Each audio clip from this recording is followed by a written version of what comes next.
Oportunidades. Apoio Cultural Usina de Imagem e FUCAP Business School. Olá, estamos começando o programa Oportunidades. Hoje nós vamos falar sobre gestão empresarial em um cenário de crises e incertezas. Crises no plural mesmo, porque a gente está vivendo aqui no Brasil várias crises: econômica, financeira, crise institucional, crise política e muitas outras também. Esse assunto, quem vai falar são os nossos convidados aqui. Eu quero apresentar primeiro o Richard Moreira. Ele é economista e consultor empresarial. Boa noite, tudo bom? Boa noite, Guilherme. Boa noite, Antônio Marcos. É um prazer estar com vocês aqui para discutir, infelizmente, um tema infeliz. Mas vamos ver se a gente consegue compartilhar algum tipo de solução aí, eu não digo a curto prazo, mas a médio prazo, para ver se a gente consegue enxergar uma luz ao final desse túnel aí. Ok, muito obrigado pela sua participação hoje aqui, pela sua presença, Richard. Eu apresento também o Antônio Marcos Machado, também ele é economista, consultor empresarial também. Boa noite, tudo bom, Antônio Marcos? Tudo bem, é um prazer estar aqui com você, com o Richard e com todos os nossos telespectadores. Ok, muito obrigado também pela sua presença hoje aqui. Eu que agradeço. Gestão empresarial, anote tudo que eles vão falar para a gente aprender bastante. O programa Oportunidades está começando.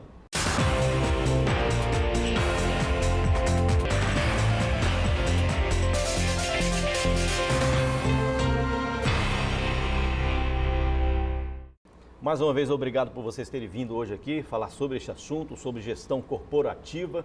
E a gente sabe que uma gestão é essencial em qualquer época do ano para qualquer empresa. Agora, em momento de crise, né, em um cenário que nós estamos vivendo como hoje aqui no Brasil, é mais que essencial, né? E esse é mais, como deveria ser, na opinião de vocês? Qual é o diferencial para suportar um cenário como esse? O Richard primeiro, por favor. A grande questão, Guilherme, é se as empresas prepararam estrategicamente para essa situação. Quando a gente está dentro de uma universidade, de uma academia, principalmente em curso de administração de empresas, que é o grande foco disso aí, se fala muito em algumas forças competitivas que a empresa tem que enfrentar, que é novos produtos, concorrência, né? Novas demandas, vamos dizer assim. Mas é uma teoria norte-americana, que não se adequa em países como o Brasil, por exemplo, dessa instabilidade econômica que nós temos. Um exemplo disso é que a gente tem essas forças estudadas na academia, mas lá eles não têm uma força que nós temos aqui, que interfere muito, que é a força do Estado, a força da política. Né? Uma nova estrutura política, resumindo assim, entre aspas, uma nova canetada na política, desmonta toda uma estratégia empresarial que é montada com muito rigor para 3, 5 anos. Então, essa instabilidade na política interfere nas ações estratégicas dessa empresa e ela pode se ver aí num caminho sem fim de crise até o seu fechamento. Esse é, para mim, o principal, principalmente no Brasil, né? O principal fator hoje neste cenário é justamente a instabilidade política que determina qual vai ser o rumo da economia. Tem que ser mais que essencial, Antônio Marcos? Esse tipo tem de que ser trabalho mais na que gestão? essencial. E eu vejo assim a questão do padrão ético. O que nós estamos acompanhando no país não é só o governo que não tem sido ético, mas as empresas. Aliás, as maiores empresas do Brasil estão todas comprometidas, né? Temos a Odebrecht, a JBS, então tem várias que estão comprometidas. Então, se você que está assistindo a gente aí tem uma empresa, a sua maior preocupação nos próximos anos, já deveria ter sido sempre, é a questão do padrão ético. Como é que é o seu comportamento ético ao lidar com o governo, ao lidar com outros empresários e com os seus clientes, principalmente para os seus clientes. O Richard, eu lembro que em vários programas você cita 3 caminhos para se atingir um sucesso eficaz, que é relacionado com a política, a economia e a sociedade. A sociedade. Né? Quando nós vamos estudar cenários, né, para determinar alguma estratégia empresarial, a gente coloca lá cenário. Quais são os vetores do cenário que nós temos que vincular para poder fazer uma previsão, uma previsibilidade do negócio? Primeiro, a política. A política determina a regra do jogo, porque é dali que surgem as leis.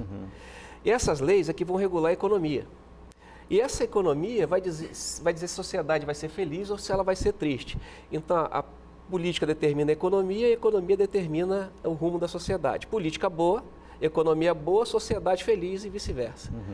Essa que é a grande questão, né? E só complementando o que o Antônio Marcos falou em questão da ética, o Brasil sempre teve esse problema ético empresarial, inclusive tem até um dito, diga-se, popular no meio empresarial, que fala assim, ética no Brasil, ética empresarial no Brasil depende do valor de contrato. E está provado isso, infelizmente, agora. Infelizmente está provado. Né? E o que é pior, olha como é que um entrelaça o outro. A política depende de empresas que geram emprego e renda. E essas empresas que geram, as maiores empresas que geram emprego e renda no país estão comprometidas com esse dilema ético dentro da política. Então, o sistema parou. Eu não sei se o Antônio Marcos concorda comigo. O sistema parou. Tem muitos anos que o Brasil não anda mais, porque está nesse dilema da ética da política e do meio empresarial, do meio privado. Né? Todo mundo parou o investimento, agora é só defesa. Isso coloca o país numa inércia que vai piorando cada vez mais. Então, seria incoerente eu falar em 2019 melhora, que está melhorando. A gente não tem essa previsibilidade agora. Essa questão da ética começou lá numa caravela, né? Trocando espelhinhos, né, Antônio Marcos? Essa questão de comprar o outro, não de convencer o outro, mas comprar o outro. E aí você também tem que se preocupar com isso. Você tem que convencer o seu cliente a comprar o seu produto, o seu serviço, né? E não impor a ele ou comprar essa vontade, esse desejo dele. Aí também a gestão de marca também, né? Entra a questão da gestão da marca. As marcas são competitivas quando elas, na verdade, convencem o cidadão, o consumidor, a fazer parte dela. E agora, mais do que nunca, as marcas vão ter que ter essa imagem, não só de competência, de qualidade no produto ou no serviço, mas também de ética no seu nome. Isso é fundamental. O Brasil está passando por uma revolução que é fantástica. O Richard falou da questão ética. O Hegel, que é um grande filósofo, ele separa duas coisas, a ética legal e a ética moral. Não é? A ética legal, você cumpre a lei. Está escrito na lei, você vai seguir aquilo ali. A ética moral por exemplo, nós vimos o nosso presidente da República. Será que ele poderia receber alguém 11 horas da noite? Isso é ilegal? Não, é legal, mas moralmente poderia? Esse é o nosso grande dilema. E você tem que observar o que está acontecendo no país para olhar para a sua própria empresa, né? Como é que você se comporta em relação à ética legal, está escrito nos livros de direito, e ética moral, que é o relacionamento com o outro, seja ele seu fornecedor ou seu cliente, comprador. A gente pode blindar essa empresa dessa forma? Pode. Ou tem outra forma de blindar a empresa em um cenário como a gente vive aqui hoje? A empresa, para se blindar desse cenário, primeiro ela tem que dominar as suas variáveis. Variável que ela domina. Não é? Por exemplo, o estacionamento, o preço, a disposição, a campanha de marketing, publicidade. Então, a primeira coisa que ela tem que fazer isso. E as variáveis que ela não domina, aí está a política, por exemplo, e as leis. Então, essa blindagem tem que ser assim, seguir fortemente as leis, questionar as leis quando possível, e na política se aliar só a bons políticos, só a boa política. Quando a empresa se associa à má política, nós estamos vendo isso agora aí, a tendência é ela não ter longa vida no mercado, não ter aceitação no mercado. E a questão da blindagem, Richard, o que você poderia acrescentar mais? Eu não posso aqui citar os nomes, mas eu conheço várias empresas que, dentro dos seus princípios de mercado, não trabalhar com órgão público em todas as esferas, justamente para evitar esse tipo de situação. A gente não está aqui querendo generalizar, o órgão público só tem bandido, não é isso. Mas existe toda ali uma burocracia que não é interessante para a empresa privada. E automaticamente, em paralelo, ela acaba se resguardando também de certas situações como essas aí, que a gente tem visto. Né? E o principal, independente desse fator, um dos principais sistemas de blindagem é uma gestão muito eficiente dentro dos seus processos, dentro da questão de saber recrutar pessoas, desenvolver pessoas e não perder pessoas, e gerenciar muito bem os seus custos. No momento de crise, o maior fator é ter as pessoas certas e gerenciar muito bem os custos. Né? Que aí o custo começa a ser o principal fator da resultante de um possível lucro. Né? A empresa hoje, numa situação de crise, ela só tem lucro a partir do momento que ela gerencia bem os seus custos. Né? A gente fala muito hoje de software de gestão, trabalhando novas tecnologias. Vocês, qual a perspectiva, qual o pensamento, melhor dizendo, qual o pensamento de vocês com relação a esses softwares de gestão que estão já inserindo nas empresas hoje? O que vai determinar isso é o perfil da empresa e qual o nicho que ela está inserida, qual é o negócio dela. Não é porque um software dá certo numa empresa de gestão que vai dar certo na outra.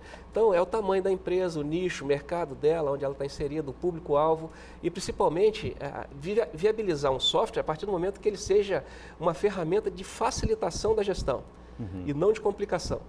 Às vezes por falta de saber como vai usar. Não adianta só ter o software. E saber se a equipe também trabalha isso, né? Exatamente. A principal função é dar velocidade ao processo. Da velocidade, não perder tempo para que a empresa possa priorizar outras questões que não seja justamente o processo de gerenciar, que um software pode fazer isso muito bem. Antônio Nessa Marco velocidade. pensa assim também? Eu acho que o software tem duas finalidades que nem sempre são obtidas. A primeira delas é a transparência na gestão. O software, ele não deve ser um instrumento só de controle específico, mas de transparência, para o cidadão também. Então, a sua empresa adotou um software, que eu entro na sua empresa e tenho interação, eu tenho acesso ao balanço da sua empresa, eu tenho acesso à qualidade, o treinamento dos seus funcionários. Então, isso é transparência. A segunda é que ela tem que sair do nível de controle, que a maioria do software é de controle. Estou controlando o estoque, estou controlando isso, e o software da criatividade. Onde o software você comprou, você está colocando na sua empresa, permite que o seu funcionário apresente uma solução, apresente uma postura, uma decisão criativa que melhore o seu faturamento ou a performance de mercado. Essas são as duas características que um software deve ter. Permitir a transparência e estimular e permitir a criatividade do trabalhador. Mas tem um viés. Né? A transparência é muito inerente também, muito importante. Mas a empresa tem que tomar cuidado estrategicamente, não dar uma informação para a concorrência dela. Isso as empresas se preocupam, não tem jeito. E quando você digitaliza, botou no sistema, acabou a sua privacidade, a sua blindagem de algum tipo de estratégia. Então tem que ter um acompanhamento muito forte dessa transparência. Você fala que aí há um risco. Há um risco justamente de você dar uma informação que não era para dar para o sistema, né? Para o mercado, principalmente o mercado concorrente, devido a essas questões competitivas, em cenários de competitividade. Isso é muito perigoso. Eu citei essa questão do software porque eu estava querendo chegar na parte de inovação. Porque quando a gente fala de uma gestão, né, eficaz, você tem que estar buscando sempre uma inovação, novos mercados, por exemplo, velocidade, né? Esse que o empresário às vezes se equivoca. Não é comprando um software e adotando um software. Você está inovando. A inovação é sempre do ser humano. É da mente da pessoa, da capacidade que a pessoa tem de criar. E o software é uma ferramenta. Como as pessoas usavam a chave de fenda, né, apertar um parafuso, agora você tem um software para fazer a sua cabeça pensar com o conhecimento que você adquiriu e inovar. Então, a inovação é chave, mas não é o software que vai trazer a inovação. É o ser humano, é o diretor, o trabalhador, do chão de fábrica, que seja, e que vai dizer assim, eu preciso de um software que faça isso. E o analista de sistema vai desenvolver esse software. E não o contrário. O software dizer qual é o profissional que eu preciso.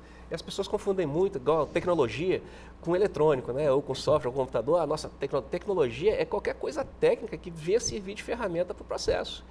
Uma ideia nova é uma tecnologia, entendeu? Nós vamos usar essa nova técnica agora de executar o processo. Deixa eu fazer uma pergunta para vocês responderem no próximo bloco, eles estão me pedindo intervalo já. Eu vou fazer a pergunta para o nosso telespectador para vocês responderem, né? Você que tem uma empresa, você é um empresário, você tem ideia de quanto tempo vai durar a sua empresa, principalmente vivendo esse cenário que nós estamos vivendo hoje no Brasil? Daqui a pouco a gente volta com oportunidades. Até já! Estamos de volta com oportunidades. Nós estamos falando hoje sobre gestão corporativa em um cenário de crise e incertezas, principalmente esse cenário que nós estamos vivendo no Brasil. Eu fiz uma pergunta no bloco anterior para os nossos convidados responderem. Eu fiz a pergunta para um empresário que está nos assistindo, principalmente, quanto tempo vai durar a sua empresa, principalmente vivendo esse cenário que nós estamos vivendo. Eu gostaria que vocês respondessem para eles. Depende de que esse tempo, Ruiz? Depende de tudo, né? Depende por que eu montei uma empresa, depende qual o objetivo eu quero com essa empresa, depende para que eu montei essa empresa, depende onde eu montei essa empresa, qual é o cenário econômico, social e político de onde essa empresa está inserida e principalmente qual tipo de serviço ou produto que eu quero com essa empresa. E o principal, né, o empresário brasileiro tem algumas situações de que se ele tiver que gastar R$10 para ganhar 100, ele acha que isso é custo, não é investimento. Ele tem pavor de se dispor de algum tipo de valor com a mentalidade de que aquilo vai ser um custo. Ele quer 100% na integralidade, né? Então tem que mudar um pouco essa questão. É investimento. Exatamente. E o outro fator muito importante é como selecionar essas pessoas, qual é a capacidade que essas pessoas têm, qual é a capacidade que essas pessoas têm condições de acionar no momento que for requerida essa capacidade. Né? Muito se fala, né? O maior patrimônio de uma organização são as pessoas. E não são as pessoas certas. A maior dependência de uma empresa dar continuidade à sua vida no mercado é de como formar essas pessoas, principalmente na sua cadeia sucessória de gestão. Né? Quem serão? Nós, infelizmente, nós não somos eternos, né?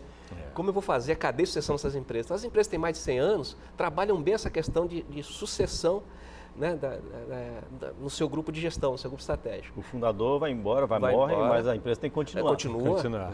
Antônio Marcos, mais um aí. Eu acho que quem define o tempo de duração, de existência de uma empresa é o dono da empresa. Não adianta você colocar a culpa no governo, no mercado, na inflação, no Donald Trump, no terrorismo. Não. Quem define o tempo de duração dessa empresa é você. Você é que falhou ou não. Uma das falhas mais comuns é a teimosia. Você já está com prejuízo 1 ano, prejuízo 2 anos, prejuízo 3 anos. Persistência é diferente de teimosia. Exato. Então, a teimosia é uma falha. A persistência é um elogio. É uma característica positiva. É persistir quando você vê que a curva está subindo. Você está vendendo um pouquinho mais, então você vai investir nisso. Então, essa é uma falha. A outra falha é não ter a humildade de reconhecer que tem que fechar. O Jack Welch, ele tem uma frase, um acróstico, DYB, Destroy Your Business. Não está bom, meu amigo? Fecha, para, muda de ramo, passa para alguém, vai fazer outra coisa. Não vai só pescar também, que não dá lucro para nada aí, você ficar se divertindo lá. Mas tente uma outra coisa. O imobilismo, então, é o segundo grande adversário do tempo de duração da sua empresa. Primeiro é teimosia, tem que ser combatido com a persistência. E o segundo é imobilismo, tem que ser combatido com a dinâmica. Tentar se o seu veio mesmo é comercial e tal, você não quer ser professor universitário, você não quer pesquisador danado, eu quero vender esse copo aqui, faça isso. Mas se copo não está dando certo, vende a mesa que segura o copo. Uma grande ideia também é diversificação. Você vê que as maiores multinacionais, né, do mundo, se você perguntar o que essa empresa fabrica, nossa, eu vou dar um exemplo do Paulo Leima, aí, que está em evidência, que é brasileiro, na questão da da Ambev, da AB InBev, enfim. Talvez pouca gente saiba, ou quase ninguém saiba, que depois que ele comprou a Heinz, aquela marca de ketchup norte-americana, em abril de 2015, a Heinz fez uma outra compra, que foi a Kraft, que pertencia ao grupo Mondelez americano, que comprou a Lacta no Brasil. Quer dizer, isso ainda não foi vinculado na mídia, desde 2015 que isso foi feito. Ou seja, o mesmo grupo que vende cerveja e vende água, vende ketchup e maionese, é dona de fast food como o Burger King, entendeu? E agora compra uma empresa de alimentos, principalmente na área de chocolates, como a Kraft. Entendeu? O que pensa, o que passa na cabeça das pessoas? O que passa na cabeça? É aí que está a grande questão do modelo mental de sobrevivência e continuidade dessas empresas. Ou seja, prever um futuro que não pode ser previsto. Ele sabe que se amanhã, né, uma coisa que eu vou contar que pode ser utópico, ninguém quiser mais tomar cerveja, ele pode sobreviver vendendo chocolate. Se ninguém quiser chocolate, ele vai sobreviver vendendo ketchup. É aquele velho ditado do Brasil colonial, nunca coloca os ovos no mesmo cesto, exatamente, né? Exatamente. Essa diversificação... Se cai o cesto, perde tudo. Exatamente. Essa diversificação, por exemplo, pouca gente sabe que a Yves Saint Laurent pertence, e a Diesel pertence à L'Oréal, que pertence ao grupo da Nestlé, que tem 8.000 marcas para gerenciar. E o Antônio Marcos lembrou a gente aqui uma coisa interessante, que a gente estava falando aqui do cenário de incerteza só do Brasil, lembrou dos conflitos, né? O mundo inteiro. A gente está vivendo uma incerteza aí no mundo inteiro. Se você é um pequeno comerciante em Londres agora, por exemplo, você vende souvenir para turista ali, você está muito complicado a sua vida, você tem que se reinventar, se reorganizar. Então é isso. A falha sempre vai ser sua, se você fechou. Demorou a fechar, o prejuízo é maior ainda. E o Brasil é um país de commodities, né? Ele vende matéria-prima para o resto do mundo. Se o mundo está em conflito, está em problema, a gente vai parar de vender o que a gente tem de maior aqui, que seriam as matérias-primas, né? Seria, por exemplo, até os bens intermediários. Você tem petróleo, você tem ferro, né? Você tem granito, rochas ornamentais, você tem açúcar, café, né? Soja.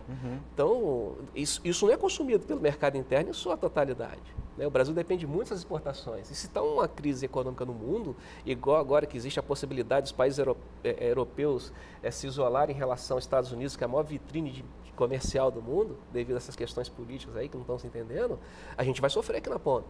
As montadoras de automóveis que importam motores, que importam peças, né, autopeças, a gente vai sofrer. Na opinião de vocês, num momento como esse, o ideal, quem tem uma empresa, é se juntar a outra? Quem pode fazer isso? Para se diversificar? É uma solução inteligente. Então, é aquilo que a gente estava comentando, né? Às vezes você não tem capital para aumentar o seu faturamento. Capital é grana mesmo, você comprar uma máquina, comprar uma lojinha do lado, você contratar mais funcionário, se junta com alguém. Essa aliança estratégica que a gente fala na academia, ela pode ser do mesmo ramo, ou pode ser de ramo diferente. Você pode, por exemplo, se juntar, você fabrica camisa, você pode juntar quem fabrica o botão da camisa. Não é? Então, é sempre, no momento de crise, você se aliar é uma boa ideia, porque o risco é diluído. Deu errado, você perdeu menos. E se deu certo, você vai dividir o resultado positivo disso. Mas é fundamental a aliança. Até porque uma das coisas que tem que se visualizar no cenário, tem duas teorias econômicas. Uma chamada inflação de custo e outra inflação de demanda. Né? Para a gente entender melhor, né? Traduzir isso. Inflação de demanda é essa normal. Todo mundo está querendo comprar um produto, então o vendedor sabe que está tendo uma procura muito grande, ele vai subir o preço, vai inflar esse preço aí. Certo. E a inflação de custo, que é pouco discutida, é interessante, mas é pouco discutida no meio empresarial, é justamente aquela inflação do insumo dele, da matéria-prima dele, que ele precisa comprar para poder produzir o bem final. É isso que tem que ser gerenciado ali no final também. Entendeu? Eu tenho que estar de olho nesse mercado, nas minhas matérias-primas, para poder fazer essa regulagem de mercado, porque às vezes sobe muito lá e eu não consigo botar isso no consumo final, eu não vou vender. Não, o que está acontecendo no Brasil hoje, que a inflação caiu, eu vou botar minha visão de cidadão. Entendeu? A inflação não caiu. Entendeu? O que caiu foi o consumo que está forçando os preços a baixarem. Porque o mercado está parado. Isso que eu ia entrar nessa questão da ponta final, que é o consumidor, né? Redução do consumo, redução da renda da família. Né? Não tem como gerenciar essa questão? Não tem, porque justamente o desemprego está aumentando, as empresas não estão investindo, a instabilidade política, que é o nosso caso aqui no país, está causando um certo temor para investimentos, tanto nas empresas que já estão instaladas como aquelas que querem vir, né? E isso causa aquela questão, isso transpassa a barreira daquela questão de que o próprio trabalhador começa a priorizar no que ele vai gastar o seu salário. Entendeu? Então ele começa, isso aqui a gente não vai gastar mais porque a gente precisa se alimentar, são os bens de primeira necessidade. Eu preciso me alimentar, eu preciso me vestir, eu preciso morar. As outras coisas, até aquilo que no pesado momento da modernidade não era mais supérfluo, volta a ser supérfluo. E isso vai dando uma reação em cadeia em todo o mercado, que sai da ponta do consumidor e vai para a indústria. Mas é possível, quando a gente vê o consumidor com a renda sendo reduzida aí, Antônio Marcos, é possível você trabalhar a questão de produtos e serviços com um valor menor para sobreviver ao momento sem interferir no lucro da empresa? A empresa pequena ou média, ela tem que estar muito atenta a isso, porque são duas colunas que sustentam o consumo. Uma é o preço do bem ou do serviço que é praticado. Outra é a renda do consumidor. Não é? Nós estamos numa situação, você tem quase 15 milhões de brasileiros desempregados. A renda despencou. Então, mesmo que eu abaixo, sei lá, você vai fazer uma promoção, eu vou abaixar o preço, eu continuo não vendendo, enquanto essa equação da renda não se sustenta. Então, por isso que é importante você observar que tipo de produto você vai continuar vendendo ou que aliança você vai fazer para que esse custo aqui ou esse risco de não vender diminua. Essas duas equações têm que existir, entendeu, Guilherme? E a questão da renda não é a questão de preço mais. O preço está até interessante. Agora, a questão da renda é que nós não estamos conseguindo resolver. E enquanto não se solucionar a crise política, não tiver estabilidade política, a renda não se resolve. O preço resolve, que depende do consumidor. Agora, a renda não. Quer acrescentar mais? É isso que o Antônio Marcos falou, né? A renda do trabalhador não está acompanhando a redução desses preços. Porque ela já está muito baixa, ela já estava muito baixa antes desses preços caírem. E como houve essa questão do medo de se gastar em outras coisas, o consumidor, usando um termo assim pejorativo, recolheu o trem de pouso e não quer se desfazer daquele dinheirinho por uma questão de segurança familiar. Entendeu? Então ele pede, vamos apertar o cinto porque a gente não sabe o que vem por aí. Esse é o pensamento que a gente percebe, né, na sociedade em geral. Agora é torcer para melhorar, né? Vamos torcer. Tem que ter esperança. Vamos ter. Tem esperança. O programa Oportunidades vai ficando por aqui, mas antes eu gostaria que vocês dessem o último recado para os nossos telespectadores, as considerações finais de vocês aí. Eu acho que você que é empresário aí, não desanime, porque nós estamos passando por um momento de turbulência muito forte, mas altamente produtiva. O Brasil finalmente foi passado a limpo. Há muitos anos que se espera isso.